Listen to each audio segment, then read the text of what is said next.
Hey guys, welcome back to my channel. Thank you very much for supporting me. For this video, I will be explaining the factoring polynomials with 4 terms. Some would say factorized by grouping. And so I have 3 steps here that can be applied. So the first step is to group terms with common factors.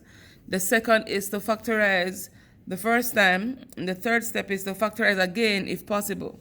So guys, once you're given 4 terms, we can apply the grouping method to this. And 4 terms meaning they're separated by addition or subtraction sign. So we have 1 term, 2 terms, 3 terms, and 4 terms. Alright guys? So we group them according to common factors, meaning, for example, this 3 is common to both these 2 terms. So I could group these two. Could group these two because the 4a is common. Alright guys? I could also group 3x and 4ax and negative 3y and 4ay. But for time's sake, I'm going to be grouping the 2 that is beside the first 2 and the last 2. But you can rearrange them if you want to. So it's 3x and 3y. So between these two, 3 is common. I'm going to take out this 3. This 3 being common, that means it can go into the 3x. So 3 into 3x, we're left with x. 3 into 3y, we're left with a negative y. Let's do this side. For between these two, 4a is common. So what we want, guys, is for these 2 brackets to be the same thing. And so for that to happen, in this case, we can take out a positive 4a. And so 4ax divided by 4a, that cancels, we're left with an x. And 4ay divided by a 4a, we're left with a negative y. And so a negative y. So the second step, guys, say you need to factorize a third time if possible. That meaning between these 2 terms, between this term and this term, if something is common, we can factor it out. And so far, whatever is in bracket is common. So we have x minus y in bracket between these 2, so we can take it out. So it's x minus y. That's common. And we're left with 3 plus 4a. All right, guys. And so when you factor a 4-term polynomial, guys, the answer you get will leave you with a binomial, meaning 2 brackets being multiplied by each other. All right, guys, let's try another question. So 2ax plus 3ay, so negative 2bx, negative 3by. So again, we can group these 2 because they have a in common, or we can choose to rearrange them. That's okay as well, guys. But for now, I'm going to be grouping the 2 that is beside each other. So 2ax and 3ay, a is common, so I take out the a. Let's divide a into these 2. So I have 2x into this one, I have 3y.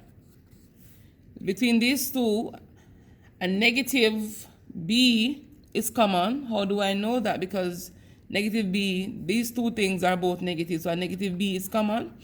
Let's factor it out. 2x, let me do this part. So negative 3by divided by negative b. Negative cancel negative, b cancel b.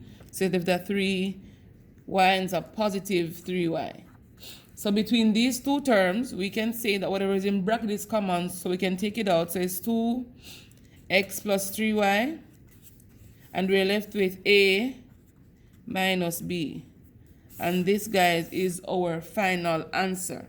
And so, guys, once you understand how to simplify the factorization aspect of it by dividing the common factor into each term, it's practically over from there. So let's do these 2, guys.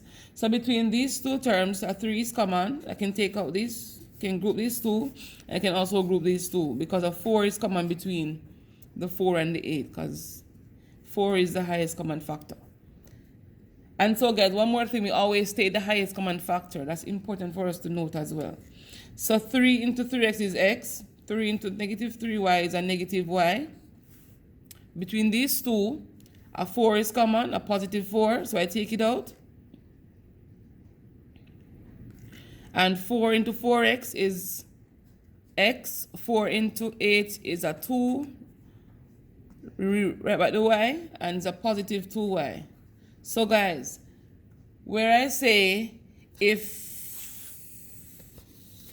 Factorize again if possible. This is what I'm talking about. So for example, this one, you have a like negative, you have a x minus y in bracket here and a positive x plus 2y in bracket here. So this term and this term have nothing in common. So we cannot factorize again. So guys, the answer is just right here. We can't go any further.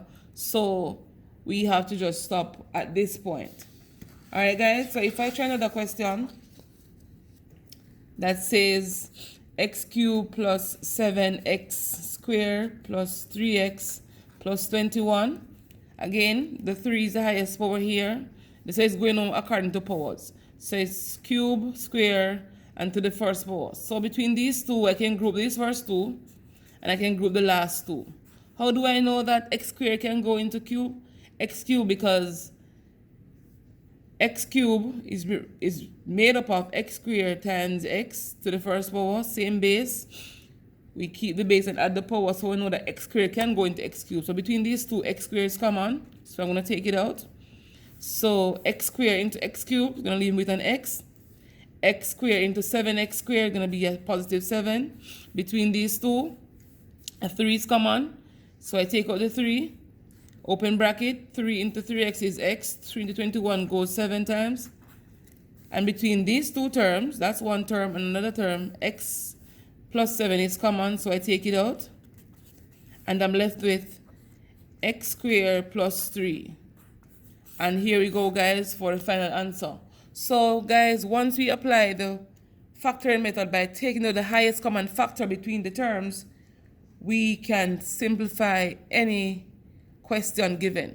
So guys, thank you very much for watching. Please remember to like, share, and comment on my videos, letting me know if you understand what was explained and if you need me to explain anything else for you. Until next time.